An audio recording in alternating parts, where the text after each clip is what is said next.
Bonjour à vous, il est l'heure à laquelle vous écoutez ce podcast radiophonique et je suis Yoann Fournier, présentateur, reporter, chroniqueur, monteur, organisateur, ingé son et livreur en sandwich de la radio Nautilus, la radio du lycée Jules Verne. Au programme de cette émission, un sujet qui fait polémique et qui soulève le peuple endormi, vous la connaissez, c'est la réforme des retraites. Notre envoyé spécial moi-même d'il y a 2 mois, parce que la radio a pris du retard, vous emmène donc faire un voyage dans le temps à l'heure de la première manifestation, celle du 19 janvier. En chronique politique et écologie, Gaël du Jonchen nous parle de l'affaire du siècle, suivi pour la rubrique des plaidoiries par Evan Le Chenadec qui défend la cause frelonne. En revue de presse en retard, écrite par la plume impartiale de Mathis Joachim, magnifiquement interprétée par la personne qui me compose, la revue de presse du mois de janvier va pouvoir vous être délivrée en mars, histoire évidemment de vous rappeler les événements que tout le monde a oubliés. Toujours dans les revues de presse, c'est Nina Lanrivin qui va vous parler des événements sportifs de janvier. Et pour finir en beauté et en intelligence ce podcast radiophonique, nous écouterons le point culture énoncé par Nathan Touroud. Et aujourd'hui, il va nous parler d'une bande dessinée, La couleur des choses. Au cours de cette émission, plusieurs faits insolites ou surprenants vont vous être présentés entre les différentes chroniques ou reportages. Parmi eux, l'un sera faux, saurez-vous découvrir lequel ? La réponse vous sera dévoilée au cours de la prochaine émission. Sur ce, place au reportage sur les manifestations du 19 janvier 2023.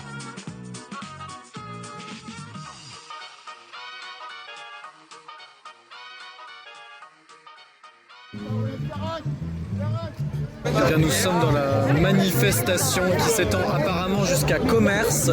Nous sommes à Duchessan, c'est une très grande manifestation. Il y a des jeunes, il y a des vieux, des étudiants, des lycéens, tout un tas de personnes qu'on va pouvoir interviewer aujourd'hui. Madame, est-ce que je peux vous interroger pour la radio Nautilus? C'est la radio du lycée Jules Verne. D'accord, avec plaisir. Est-ce que je peux vous demander quel âge avez-vous? Plus de 65 ans. Plus de 65 ans. Et pourquoi est-ce qu'aujourd'hui vous êtes ici dans cette manifestation? Eh bien, pour mes enfants, pour mes petits-enfants, pour tous ceux qui travaillent. Et je trouve qu'être à la retraite, c'est génial. Et puis, il y a un temps pour travailler, un temps pour en profiter. Et puis, franchement, la retraite qui est préparée n'est pas géniale. Donc, c'est le jour pour manifester. Bonjour monsieur, c'est la radio Nautilus, c'est la radio du lycée Jules Verne en fait. Est-ce que je peux vous interroger un peu? Très bien. Est-ce que déjà je peux vous demander quel âge avez-vous? 63. Vous avez 63 ans et vous vous sentez du coup concerné par cette réforme des retraites? Moi pas du tout, mais tous les autres qui vont suivre, oui, alors je suis là pour eux quoi aussi. C'est une démarche solidaire. Complètement. En quoi est-ce que ça vous concerne personnellement? Moi, ça ne me concerne pas, mais ça concerne des gens qui ont travaillé tôt et qui doivent pouvoir partir tôt. Mais c'est très intéressant parce que sur toutes les personnes que j'ai interrogées pour l'instant, il n'y en avait aucune qui était particulièrement concernée. Et je vois que c'est un mouvement qui est pour l'instant très solidaire. Très solidaire, voilà. C'est très. Voilà, donc c'est très bien.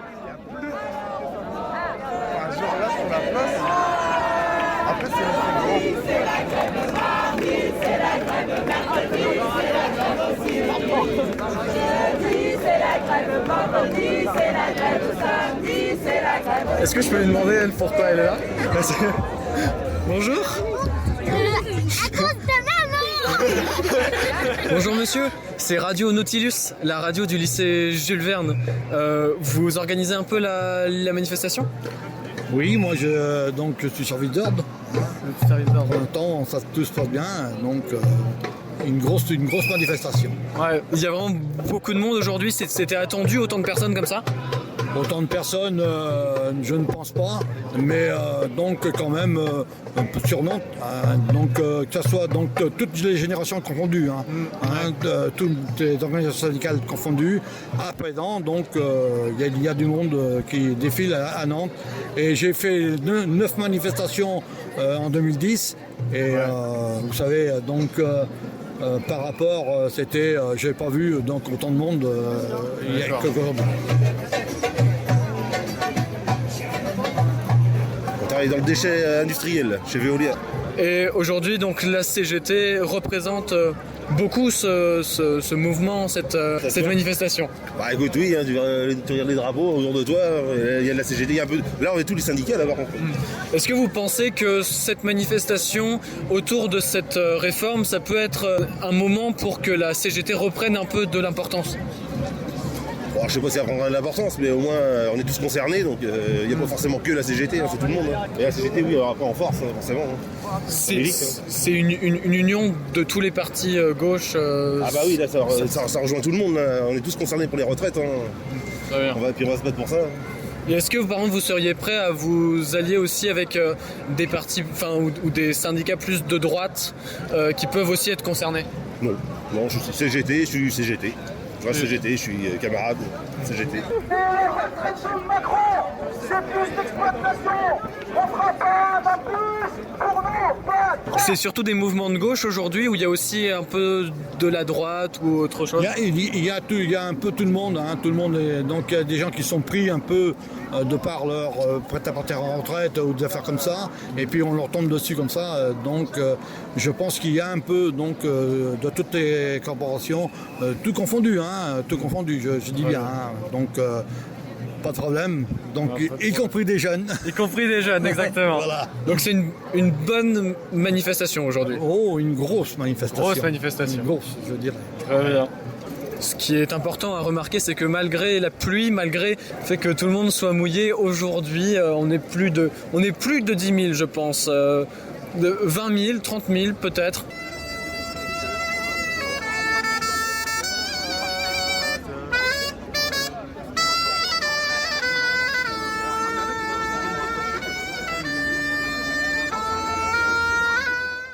Samedi 21 janvier. Samedi 21 janvier. Voilà. Alors de toute façon on sera en grève puisque je ne sais pas ce que vous faites demain, mais nous demain on est en grève. Donc si vous avez prévu de travailler, c'est une erreur. C'est une erreur totale. De toute façon, vos salaires c'est de la merde, alors autant être gréviste. Hein. Vous êtes agricultrice? Apprentie agricole. Apprentie agricultrice. Et pour les retraites, c'est quoi mais comment est-ce qu'un agriculteur il fait pour cotiser pour sa retraite? Comment un agriculteur... Attends. Ça dépend, s'il est exploitant agricole, il doit lui payer en fait sa cotisation pour se financer sa retraite. Cette retraite à 64 ans, en quoi est-ce que ça vous impacte et ça vous pénalise? Ben, si tu es salarié agricole, c'est comme n'importe quel salarié de n'importe quel milieu en fait. T'as pas envie forcément de travailler jusqu'à ce que mort s'en suive. Le meilleur, même si Macron ne veut pas, nous on est là. On est là. On est là.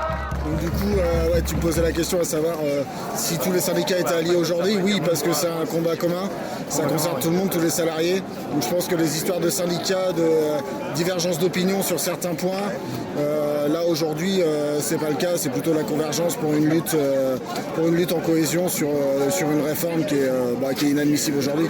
Personne n'a envie de travailler plus vieux, je crois que c'est clair. C'est juste que là au niveau des conditions de travail, aujourd'hui cette réforme elle n'a pas lieu d'avoir. À mon avis, c'est vraiment de l'économie du gouvernement sur des, comme tu disais, vraiment sur des conditions de travail qui ont été acquis, qui ont été combattues par certains ouvriers jusqu'à la mort pour certains. Aujourd'hui, on revient dessus vraiment sur le versant économique et ça, c'est inentendable aujourd'hui. Voilà.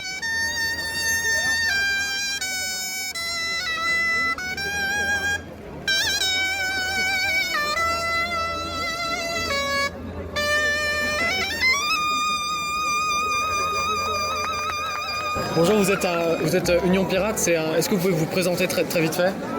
On est un syndicat étudiant qui s'est créé il n'y a pas si longtemps sur Rennes, puis qui s'est importé sur Nantes maintenant. Et nos principales revendications, c'est sur les précarités étudiantes. Et bien sûr, on est solidaire de tout ce mouvement parce qu'on est la suite. C'est ça. Après. Donc c'est un mouvement de solidarité, mais aussi après parce que vous vous sentez concerné pour la suite. Oui, bien sûr, on se sent concerné et j'ai envie de dire qu'ils ne se sentent pas concernés. Enfin bon, après la mobilisation d'aujourd'hui prouve quand même qu'il y a beaucoup de monde qui se sent concerné et que je trouve que ça a été bien fait pour l'instant. Pour l'instant, ça a été bien fait. Est-ce que vous pensez qu'il va y avoir des débordements ou alors vous pensez que ça va rester plutôt pacifiste? Vu la position de la police qu'on a vue tout à l'heure, à mon avis, elle avait ordre de ne pas bouger surtout. Et le Black Bloc étant devant nous, il n'y a pas eu de débordement jusqu'ici, il n'y a pas de raison qu'il y en ait après. D'accord. Sauf mouvement policier, il ne devrait pas y en avoir. D'accord. Et ici, c'est un mouvement de suspendu ? Voilà, tout à fait. Alors nous, on est suspendu depuis le 15 septembre 2021, sans salaire. Et on est là aussi pour montrer qu'on est solidaire par rapport au mouvement. Et on est aussi là pour dire on n'est pas oublié, quoi. Bien sûr, c'est un mouvement anti-retraite, mais aussi un peu anti-Macron, j'imagine. Ah c'est tous les. Aujourd'hui, il n'y a aucun Français qui ne peut pas dire j'ai un sujet plus qu'un autre de descendre dans la rue. Il y a tous les sujets, il y a la hausse des prix, il y a la hausse du gasoil. Il y a la... Merci. C'est samedi, prochaine manif. Il y a la hausse de tout, donc forcément travailler aujourd'hui, c'est plus possible de payer des factures et d'élever sa propre famille. Donc, et donc aujourd'hui, c'est surtout pour vous ici aussi des suspendus qui ont donc été virés parce qu'ils ne voulaient pas accepter l'injection obligatoire. Voilà, alors c'est pas viré parce qu'on aurait préféré être... c'est-à-dire qu'on est suspendu. On fait toujours partie de l'entreprise, sauf qu'on a un bulletin de salaire à zéro depuis le 15 septembre 2021. Donc moi, j'ai la chance en tant qu'ambulancier privé de percevoir le RSA, mais il y a des soignants autour de moi qui ne perçoivent absolument rien. Pas une allocation chômage, pas de RSA, rien. Rien du tout. Rien du tout. Donc on a la chance d'avoir des citoyens qui autour de nous, par des dons alimentaires ou des dons financiers, sont là pour nous aider et nous soutenir, parce que forcément 489 jours et des poussières sans salaire, c'est forcément pour élever une famille, c'est difficile, quoi.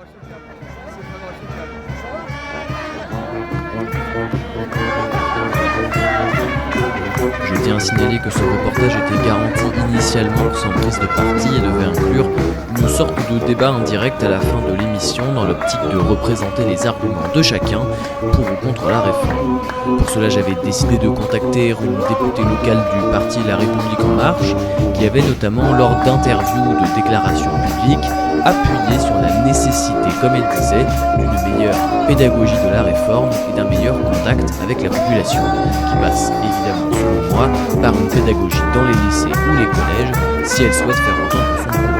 Il n'a pas donné suite au ce que j'ai pu faire. Par la suite, j'ai contacté le compte des Jeunes avec Macron, se disant ouvert au débat, aucune réponse. J'ai ensuite été chercher un contact qui était chez les Jeunes avec Macron, que j'ai relancé de nombreuses fois depuis presque 2 mois. Je n'ai toujours pas les réponses aux questions posées. Par nécessité de ne pas retarder davantage le podcast, nous avons décidé de le sortir tel quel. Merci de votre compréhension. Quelle douce musique à nos oreilles pendant que la planète brûle. Tout de suite, Gaël Dujonchet pour la chronique politique et écologie. Bonsoir à toutes et à tous. Aujourd'hui, je vais vous parler d'un sujet important pour moi, l'écologie. Et au-delà de l'écologie, comment une initiative citoyenne a réussi à avoir un réel impact et un réel poids face au gouvernement. Alors pour illustrer tout ça, je vais vous présenter l'affaire du siècle. Alors, Quesaco, l'affaire du siècle. C'est un mouvement lancé en décembre 2018 par 4 ONG, Notre Affaire à tous, la Fondation Nicolas Hulot pour la Nature et l'Homme, Greenpeace et Oxfam. Elles ont lancé un appel pour attaquer l'État français en justice devant le tribunal de Paris pour inaction face au changement climatique et pour non-respect des lois allant dans ce sens. Avec cet appel allait une pétition qui permettait à chacun de participer et de montrer son engagement. Relayé par de nombreuses personnalités publiques, cet appel a fait mouche et a récolté plus de 2 millions de signatures en 3 semaines. L'idée de cette signature était de montrer à l'État l'engagement citoyen autour de la question environnementale ainsi que la nécessité d'agir pour le futur de notre planète. Des discussions se sont alors engagées entre le Premier ministre, le ministre de la Transition écologique et les 4 associations à l'origine du mouvement. Mais, jugeant ces discussions insuffisantes, les 4 associations ont déposé le 14 mars 2019 un recours devant le tribunal de Paris. Ce recours vise à ce que l'État soit contraint de respecter l'accord de Paris sur le climat en termes de diminution des émissions de gaz à effet de serre et que soit reconnue la notion de préjudice écologique. Près de 2 ans après le début de l'affaire, en février 2021, le tribunal de Paris a reconnu l'inégalité de l'action climatique de l'État, c'est-à-dire le non-respect de ses budgets carbone sur la période 2015-2018. Ces budgets carbone représentent en quelque sorte les objectifs de la France en termes de lutte contre le changement climatique. Ils ont 2 buts principaux, atteindre la neutralité carbone à l'horizon 2050 et réduire l'empreinte carbone de la consommation des Français. Le tribunal de Paris a également reconnu la responsabilité de l'État, c'est-à-dire que l'État français est responsable du moins en partie de ses émissions de gaz à effet de serre, et il a également reconnu que le préjudice écologique causé par ces émissions de gaz à effet de serre excessives. En octobre 2021, le tribunal a ordonné à l'État de prendre toutes les mesures utiles pour réparer son manquement d'ici au 31 décembre 2022. Et maintenant quoi ? La date butoir du 31 décembre 2022 est passée et le résultat est sans appel. L'État n'a pas respecté ses engagements. En effet, pour répondre aux injonctions du tribunal, l'État devait doubler en 2022 son objectif de réduction d'émissions. Or, ce n'est pas du tout la trajectoire qui se dessine, selon les dernières estimations publiées en décembre. Sur les 9 derniers mois de l'année, les émissions ont stagné avec une baisse de seulement 0,3% contre un objectif de moins 4,7%. C'est pourquoi ces associations ont annoncé qu'elles vont demander une astreinte financière face à l'insuffisance des mesures prises. Cette initiative, bien qu'elle soit une première de cette ampleur en France, n'est pas nouvelle. En Colombie, la Cour suprême avait déjà ordonné à l'État de mettre en place des systèmes de lutte contre la déforestation. Au Pakistan, un conseil climatique avait été mis en place. Aux Pays-Bas, le premier procès de responsabilité climatique avait eu lieu en 2015. Finalement, on sent bien que les exigences climatiques ne sont pas encore prêtes à être respectées par les pouvoirs publics. L'opinion générale s'insurge de plus en plus. Et on peut espérer que cette affaire soit les prémices d'un futur plus responsable et davantage concerné par les enjeux planétaires. Pour l'instant, c'est encore insuffisant. L'avenir nous dira si tout ça a servi à quelque chose. C'était Gaël Dujonchet pour Radio Nautilus. Bonne journée.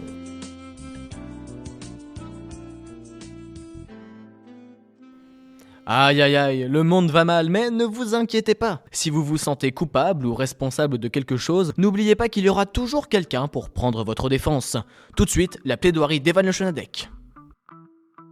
Mesdames, messieurs du jury, notre accusé à la barre aujourd'hui est une espèce d'hyménoptère connue sous le nom de frelon asiatique. Il est aujourd'hui accusé à la barre d'homicide volontaire, tentative d'homicide et surtout écocide d'espèces pollinisatrices mettant en danger l'entièreté de l'industrie apicole. Mais avant de rentrer dans les accusations en elles-mêmes, un peu d'étymologie s'impose afin de clarifier quelques ambiguïtés. Tout d'abord, le titre de frelon asiatique n'a aucun sens. En tout cas, il n'a de sens que pour nous autres Européens. En effet, sur les 22 espèces de frelons répertoriées, 20 d'entre elles sont d'origine asiatique. Toutes les espèces de frelons peuvent être observées en Asie, même le frelon européen n'est pas exclusif à l'Europe, puisqu'il est présent sur la quasi-entièreté du continent eurasiatique.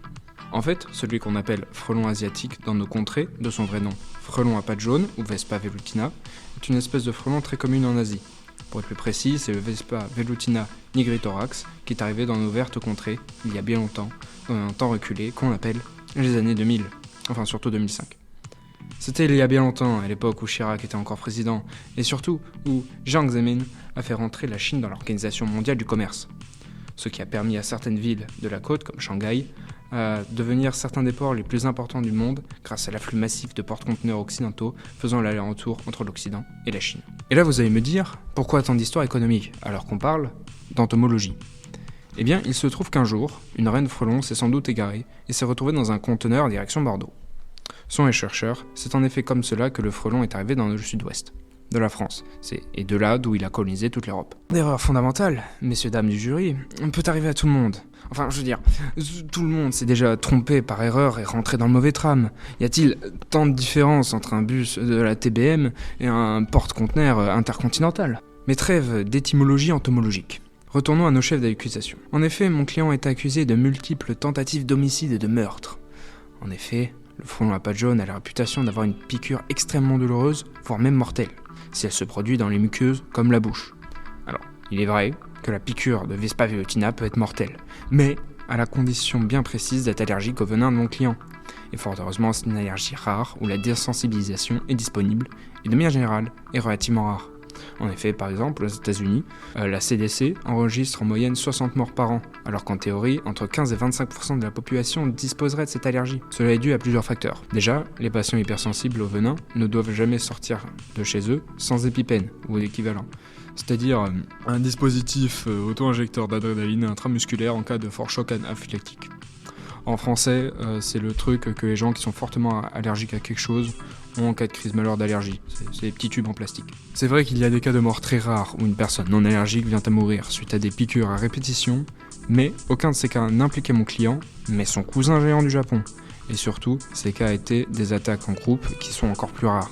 En effet, malgré le fait que le frelon à pattes jaunes soit un insecte social, c'est-à-dire qu'il vit dans une colonie avec une ruche, les frelons que nous rencontrons généralement sont des éclaireurs, cherchant des proies pour nourrir les petits du dit colonie. Dans ces situations, à moins que le frelon soit provoqué, comme par exemple en essayant de le frapper avec une serviette, il n'attaque quasiment personne, malgré sa réputation d'insecte agressif.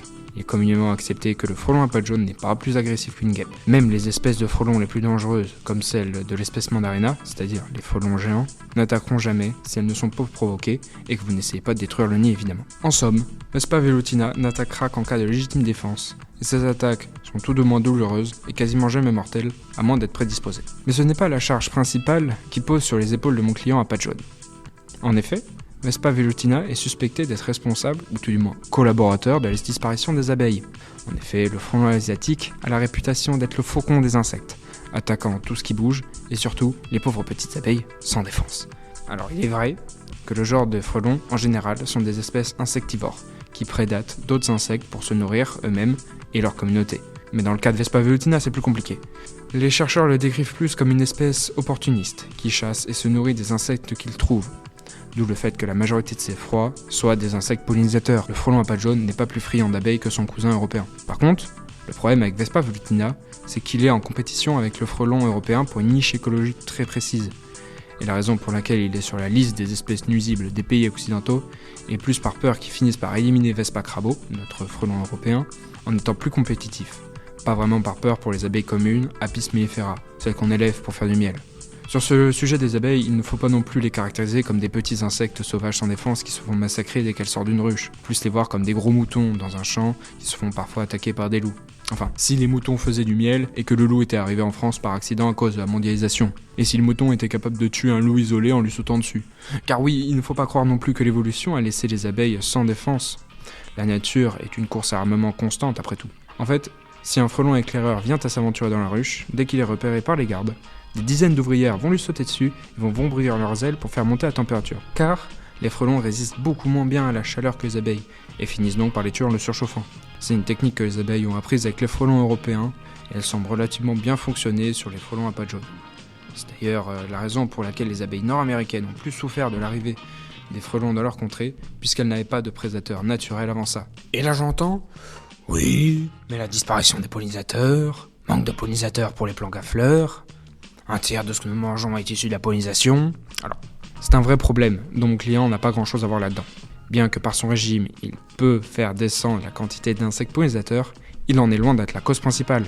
Par exemple, l'Office français de la biodiversité, ou OFB pour les intimes, cite davantage le réchauffement climatique et la monoculture intensive, qui détruit les aires de répartition habituelles des plantes à fleurs, et donc les insectes pollinisateurs qui en dépendent, l'artificialisation des sols, où 70% des abeilles sauvages établissent leurs ruches, et ces dernières contribuent bien plus à la pollinisation que les abeilles domestiques. On estime que 85% des plantes sont pollinisées par des abeilles sauvages, et évidemment, l'utilisation massive des produits insecticides qui détruisent des pans entiers des écosystèmes.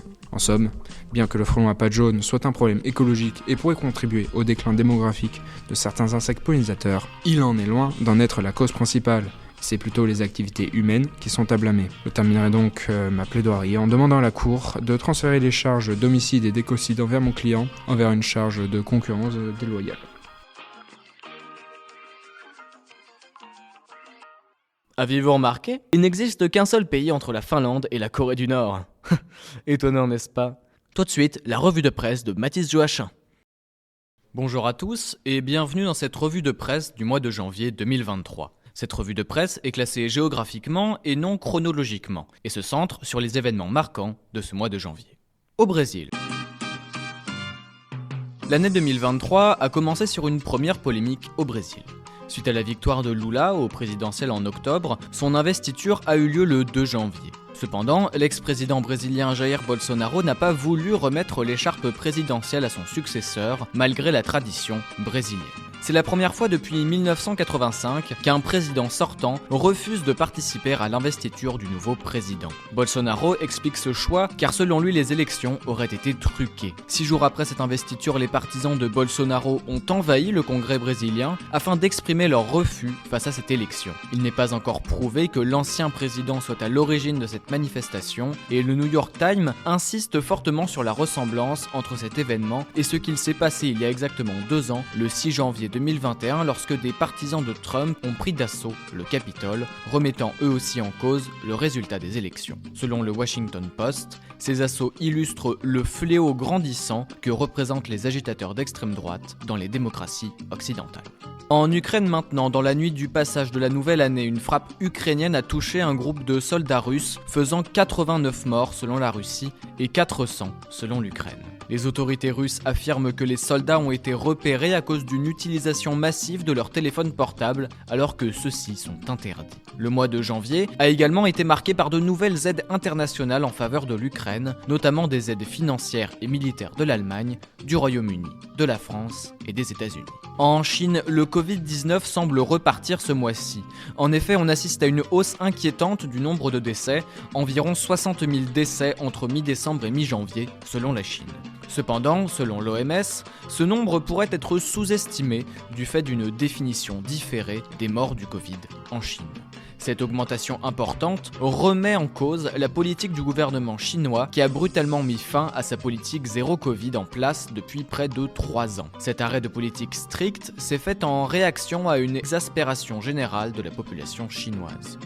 Un événement a également beaucoup fait parler ce mois-ci. La décision a été prise, la COP28, réunissant de nombreux États du monde entier, aura lieu à Dubaï. Ce choix a été vivement critiqué car ce sommet a pour objectif de régler la question du réchauffement climatique à l'échelle internationale et selon le magazine Libération, en plus du taux extrêmement élevé d'émissions de gaz à effet de serre par habitant dans cette ville, ce qui a le plus offusqué l'opinion publique, c'est la personne qui va présider ce sommet. En effet, c'est Sultan Ahmed Al-Jaber qui a été désigné comme envoyé spécial pour le changement climatique. Or, Ahmed Al-Jaber est le PDG de la compagnie pétrolière nationale. Cette décision a suscité de nombreuses réactions et une indignation de la part de nombreuses ONG luttant pour le climat.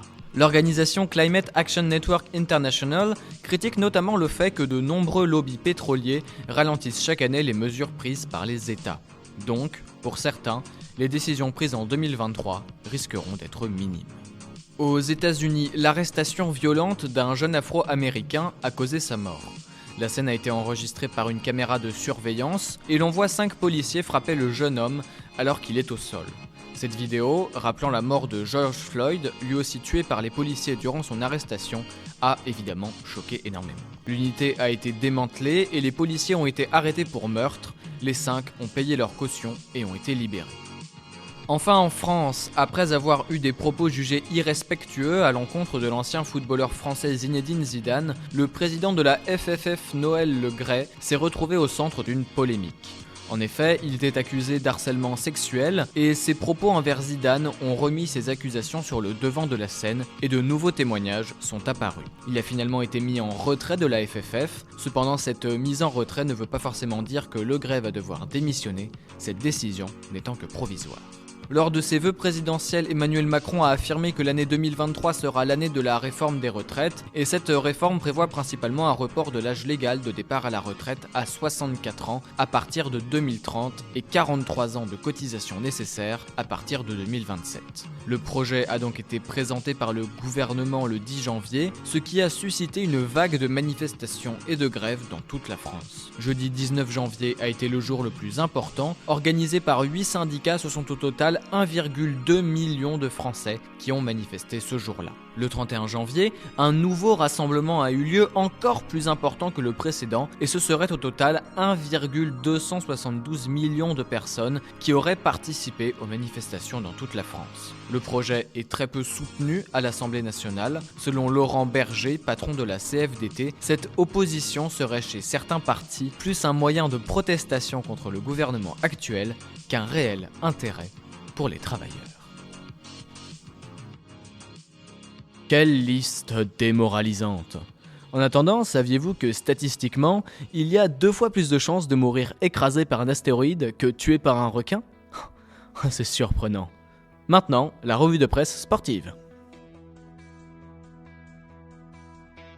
Bonjour à tous. Pour cette revue de presse sportive du mois de janvier 2023, nous allons parler du Paris-Dakar, du championnat du monde de fléchettes, de l'Open Australie, du mondial de handball et un peu de cyclisme. Pour finir, quelques actualités en bref et quelques chaînes YouTube. On commence cette année par le Paris-Dakar qui s'est déroulé du 31 décembre au 15 janvier. Victoire de Nasser Al-Attiyah qui conserve son titre, 5 victoires à son effectif en automobile. Côté moto, victoire de Kevin Benavidez, sa 2e victoire sur le Paris-Dakar en moto. Pour les camions, victoire de Van Kastan et toute son équipe. Un Paris-Dakar marqué par une météo capricieuse qui a causé l'annulation de la 7e étape pour les motos. Du côté des fléchettes, le championnat du monde s'est déroulé du 15 décembre au 3 janvier, marqué par une finale exceptionnelle, victoire de Peter Wright. Un 2e set gagné en 61 secondes par Smith, une manche qualifiée de parfaite. Du côté tennis, premier grand chelem de 2023. L'Open d'Australie, gagné chez les hommes par Djokovic et chez les femmes, victoire de Sabalenka. Pas de victoire française, fin du parcours français en 8e de finale, suite à la défaite de Caroline Garcia. Un Open d'Australie marqué aussi par la blessure de Nadal, mais aussi la victoire de Djokovic qui lui permet d'égaliser avec Nadal 22 grands chelems gagnés tous les deux. Lequel des deux sera le premier à gagner le 23e grand chelem ? Handball. Le mondial de handball s'est déroulé du 11 au 29 janvier. Beau parcours pour nos Français malgré la défaite en finale contre le Danemark. Cyclisme. Miguel Ángel López remporte le Tour de San Juan. Quelques actus en bref. La fin de la Coupe Davis qui était dirigée par Gérald Piquet. Également en janvier 2023, on a eu l'ouverture de la billetterie des JO 2024 qui se déroulera à Paris. Si vous êtes intéressé par le sport et l'actualité, je vous conseille quelques petites chaînes YouTube. On a Service Volley qui fait des résumés de chaque match et explique l'actualité tennis. Ciblo, un jeune athlète français qui pratique l'athlétisme et qui partage son parcours entre vie sportive et études. Mais aussi un podcast que vous pouvez retrouver sur Spotify Deezer, fait par Eurosport, nommé Tu veux une médaille, qui nous parle de quelques anecdotes sur le sport, insolites et inconnues. Vous sauriez-vous douter que la célèbre comptine Allez crocrocro les crocodiles est en fait une chanson satirique créée par le Parti communiste français pendant la crise du canal de Suez et que les crocodiles symbolisent en réalité les investisseurs étrangers s'emparant des côtes du Nil. Décidément, on en apprend tous les jours. Tout de suite, le point culture. 236 mm de haut, 175 mm de large, 28 mm d'épaisseur, 860 grammes. Ce ne sont pas les dimensions de la dernière console en vogue, mais bien celles de la bande dessinée qui a remporté le Fauve d'Or 2023, la plus haute distinction du Festival international de la bande dessinée d'Angoulême. Dans La couleur des choses, le titre de cette BD, écrite par Martin Panchaud, on suit l'histoire de Simon Hope, un jeune anglais de 14 ans, donc j'aurais dû l'appeler Simon Hope, mais je le fais pas très bien. Donc c'est un jeune anglais de 14 ans un peu rondouillard, qui a une vie plutôt difficile. Il a une famille qui est assez pauvre, un père qui parie donc sur les courses de chevaux et passe son temps au pub. Et il y a surtout 3 jeunes qu'il connaît, 3 jeunes garçons qui le harcèlent en lui donnant toutes sortes de corvées pour essayer de se faire de l'argent plus ou moins honnêtement. Bon, c'est des sortes de magouilles, voilà, des trucs bizarres. Et un jour, il lui demande d'aider une vieille dame à faire ses courses. Et cette dame, en fait, c'est une diseuse de bonne aventure, une voyante, qui lui révèle les gagnants d'une des plus prestigieuses courses de chevaux du pays. Simon va alors miser toutes les économies de sa famille dans le plus grand secret. Et il gagne plus de 16 millions de livres, donc une somme qui devrait permettre de régler tous ses problèmes. Malheureusement pour lui, ce pari gagnant, c'est plutôt le début de tous ses problèmes. La particularité de cette bande dessinée est que le lecteur voit tout du dessus. On est vraiment au-dessus de la scène, comme si on la survolait. Les personnages sont donc de simples ronds de couleurs, différentes à chaque fois avec une petite légende, et on ne voit aucun visage, aucun vêtement, c'est vraiment vu du dessus, ce qui permet en fait une infinité de représentations. Le personnage n'a pas un visage défini, on peut y mettre le sien, celui d'une personne qu'on connaît, un visage inventé. Les dessins et la lecture sont fluidifiés par ces graphismes assez simples, ce qui permet de se concentrer sur l'histoire en elle-même qui est construite un peu comme un polar, et moi j'aimerais l'appeler un thriller poétique, parce que on a un équilibre subtil entre finalement effectivement l'intrigue qui est très prenante, et toujours une partie d'humanité comme ça. C'est vraiment la vie d'un jeune garçon, et c'est très réaliste, et ça a une dimension qui est poétique que je trouve vraiment très intéressante, parce que on a l'histoire qui avance de rebondissement en rebondissement, de surprise en surprise, tout en gardant tout au long de l'aventure un côté donc très sensible qui fait de ce livre pour moi une œuvre magistrale.